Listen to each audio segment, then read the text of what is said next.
Welcome back to FemGenier's Confident Communicator course introductory video series. I'm Purnima Vijay-Shankar, the founder of FemGenier. In this video, you're going to meet Jisha Abubaker, who has been a software engineer for the last 12 years. Jisha decided to take our Confident Communicator course in 2016. And she decided to do this because she was stuck between being a shy person and really wanting to be a leader. But there were a number of beliefs that were holding her back from taking on that leadership role. As you watch this brief video interview, you're going to learn from Jisha the beliefs that held her back and why she ultimately decided to embrace public speaking and how it's helped her catapult her career in a very short period of time. Thanks for joining us today, Jisha. Hi, Purnima. It's a pleasure being here. Yeah. Let's go ahead and get started by just talking about what stage you're at in your career. Sure. So I've been a software engineer for over 12 years right now. I worked from a range of industries, from a high-frequency trading firm, then worked with a couple of startups in the San Francisco Bay Area, and currently I work at Google. Awesome. So let's go a little bit back. I remember you telling us the story of the first time that you ever spoke in public. Tell us a little bit about that story. Sure. This is probably back in sixth grade. Yeah. And we, a couple of students in the grade were selected to, talk about our Independence Day in India. And I remember this was the first time I was ever asked to be in front of the entire school. And I was nervous. And I memorized the script. And I was ready to just speak. And then I froze. I froze somewhere in the middle. I heard the silence all around me. And I ran back. That's what I remember of my first experience. And a lot of the other kids just did fine. Yeah. And I just told myself, this is not for me. And I quit. So since sixth grade, you haven't spoken? No, I'm not. Yeah. So what got you back into considering to speak in public? So so early on in my career, it was easy to have my head down and just keep coding and, not have to worry about really speaking up.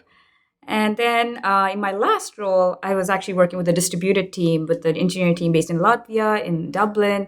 And I was in charge of a very a large scale project, which would drive, I had to coordinate with these different teams, also share what I was working on, get everybody on the same page. And I struggled. I found it so difficult to actually just talk in front of a bigger group that I started. I was still doing great in one-on-one interactions, but I just could not. I felt I was kind of limiting myself. I wanted to drive the project really well, but the moment I had to present something, I waited for it to be perfect before I could show it. Yeah. And I think those were the key parts. I realized there's some issue, and I felt either I should just not consider myself a career in engineering management, or I should just somehow develop a skill to, fix it. Yeah. And so you decided that you wanted to consider the skill. Was there anything else that you struggled with aside from presenting in a group? It did, definitely. And with the distributed team, definitely all the challenges that come around as far as, you are forced to work. Other people on a team needed support in being able to work with this kind of a distributed system. And I felt I wanted to give advice at times, but I was held back. I felt I shouldn't be saying it. So even in terms of interacting with, with people within the team, how do you give that kind of positive or negative feedback? Yeah. Right? Or how do you say no when people don't realize, like I mentioned, I was working on this large scale project. Everybody was throwing in their requirements. I had a tough time saying no. So these were all obviously it's not public speaking, but it's about speaking up, which Right. I was struggling with. So then what led you to then believe in public speaking, or at least consider it? So this was actually when I met you Okay. at, it was the Women Tech Makers event that was hosted at Google Right. earlier this year.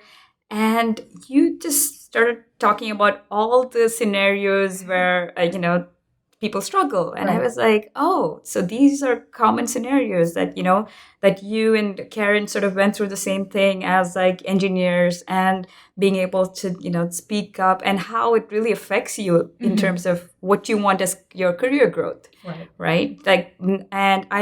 And in terms of actually the room of attendees, everybody actually turned around to each other oh, I didn't know it was people started sharing their stories. Oh, that's great. And I thought that was great. And to me, I was like, oh, there's a solution. And I followed up with you right after because I felt it was like the exact solution I needed. Yeah, I remember that. So I'm so glad that you did. And it's been great to see how far you've come since then. Yeah, I totally appreciate what you've done to Yeah, us. wonderful.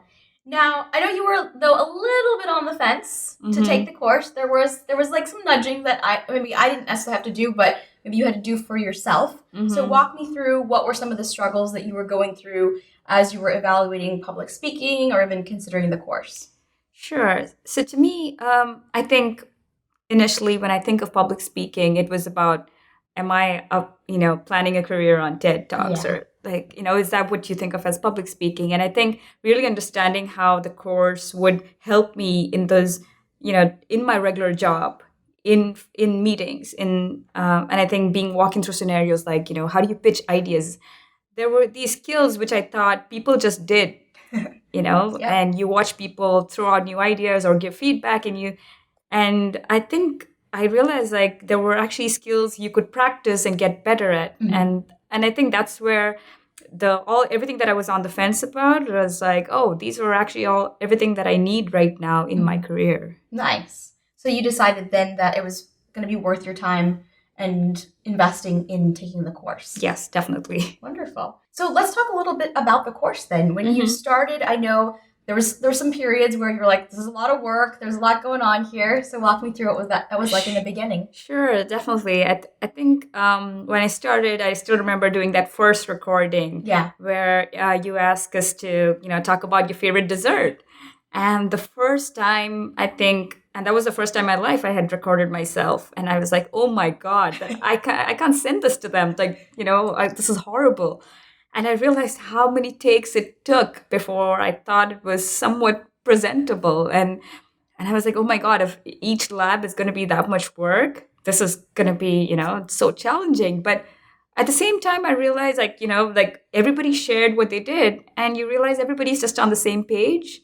And by the end of it, I realized like the labs actually got easier because you're doing a lot of the groundwork ahead on and then just, building upon it. And I think that worked great. Wonderful. And you had some pretty interesting things happen right after the course, right? Walk me through what happened. Yeah. Sure. So as I was doing the course, I'd also taken up a new job. And I have to say, one of my biggest fears, apart from public speaking, is that I hated to interview. Yeah. And I realized people do hate to interview in general. But to me, like I think the Silicon Valley style of technical interviews was something I just shied away from. So I had, I had taken up a job where I think it was not really where my heart was in. And the only reason I felt was like they took me in, right? I did not feel, that was the way I kind of approached interviews. It was not an interview where I was evaluating them or them evaluating me. It was just about, oh my God, can I clear these interviews or not?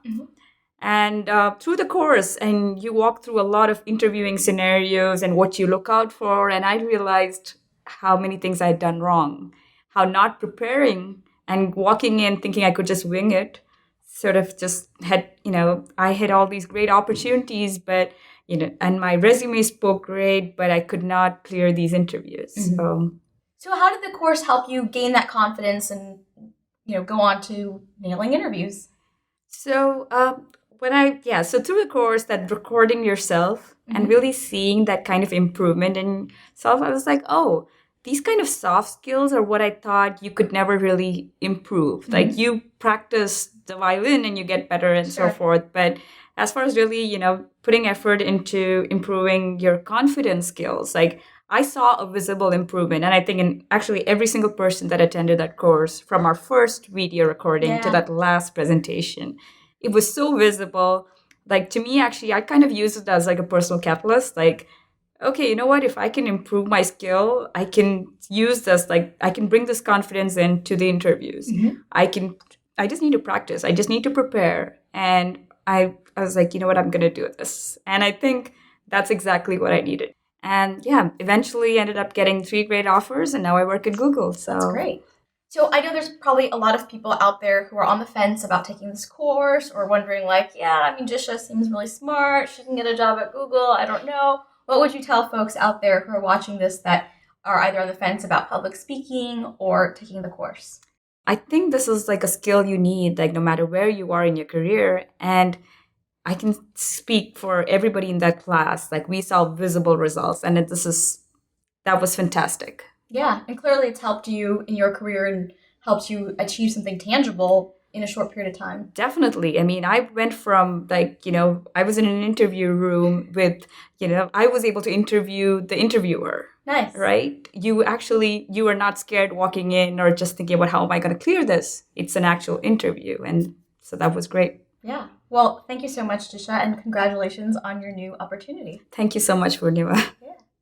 That's it for this video. If you felt like Jisha, where you felt stuck in your career because you were shy, but knew that truly you wanted to be a leader, hopefully after watching this interview, you now understand the importance of investing in yourself and taking the time to improve your presentation skills and your communication skills, and how our course can help you catapult your career. Ciao for now.